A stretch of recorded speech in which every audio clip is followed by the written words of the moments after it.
C'était un intellectuel engagé, un militant marxiste, un écrivain caribéen qui vivait au cœur de l'Empire britannique et qui osa faire ce qu'aucun Européen n'avait jamais fait, raconter la révolution haïtienne, non pas du point de vue des colonisateurs, mais de celui des esclaves qui se sont levés contre eux. Dans ce livre incandescent, James écrit « L'histoire des Caraïbes n'est pas une note de bas de page à celle de l'Europe. Elle en est la condition. » À travers l'histoire de Toussaint Louverture, de Dessalines, de Christophe et des milliers d'hommes et de femmes réduits en esclavage à Saint-Domingue, il montre que la liberté moderne, la liberté dont se vantent les nations européennes, est née du sang et du courage des Africains. Pour James, la révolution haïtienne n'est pas seulement un épisode colonial, c'est la suite logique de la Révolution française.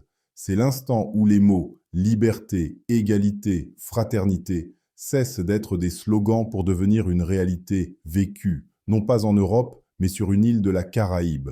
L'histoire du monde moderne ne peut pas être comprise sans l'Afrique, sans l'esclavage, sans la révolte des peuples noirs.